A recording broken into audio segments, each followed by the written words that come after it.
I also really liked Ashton Jeanty to the Raiders. So because, again, we kind of saw him mock to a bunch of different teams, the Bears being one of them, Jacksonville being another. But to go to the Raiders now, like you're thinking Pete Carroll, we saw him have like some of his cryptic tweets in the lead up to the draft. And you're thinking about Chip Kelly, offensive coordinator, what we saw him do with the running backs that he had access to at Ohio State last year. I think, maybe for some NFL fans that didn't pay close attention to Ohio State, you're like, okay, cool.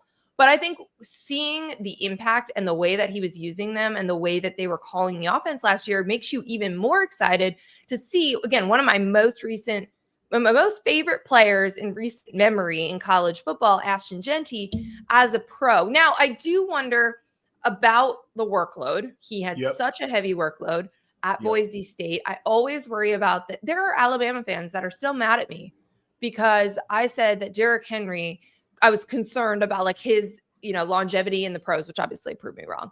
But, based on the way it's that a real Nick concern, would run some of his running backs in college, and some of them before Henry had short careers. So I always worry about that. And I will worry about that with Ashton Jeanty as well. But I like the fit, I like the system, and I like thinking about the way that Chip Kelly is going to use him. Yeah, I like the fit too. We watch what Pete Carroll did with Marshawn Lynch, right? So we understand what his mentality is. You mentioned Chip Kelly. We had talked ad nauseum about him and what he meant for Ohio State and their run game. NFL fans, as you mentioned, if they didn't watch Ohio State, maybe it doesn't feel like as big of a deal, but this is kind of the impact there.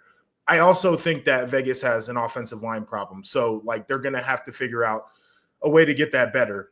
You mentioned the workload, and it's an issue for two reasons for me. Is number one, I think it's just the wear and tear, as you mentioned.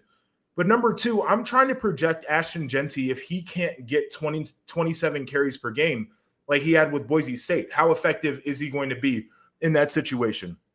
Then I also got to this, and this is just like me being me.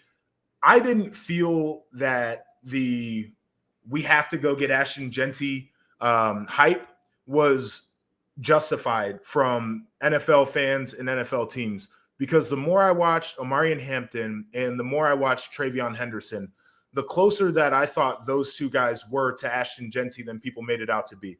I looked up some stats. So Boise State played the 130th, 127, 125, 113, 108, 106, 96 in rush defense this year. Ashton Jeanty's 3 games where he played against top 25 rush defenses were 3 of his 4 worst games, including the Penn State game where he put the football on the ground twice. I'm trying to project on less carries and all Sunday players. Do I think he's going to be the exact same thing? Because the thing that I can lean on with Travion Henderson, and we'll talk about the NFL draft numbers, right? Big Ten had the second most first rounders this year. I watched him average 7 yards a carry against a Power 4 schedule. I saw what he did in the playoffs against some of the best defenses in the country. With Omarion Hampton, I know it's the ACC.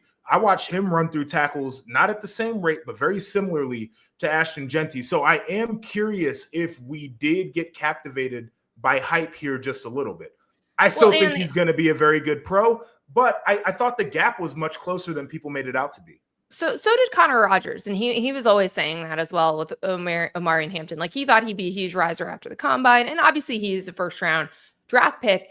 I'm with you on the idea that, like, you're not going to have that kind of yards after contact in the NFL. You're not going to get through those. You're going to be down when you get hit and when you get tackled.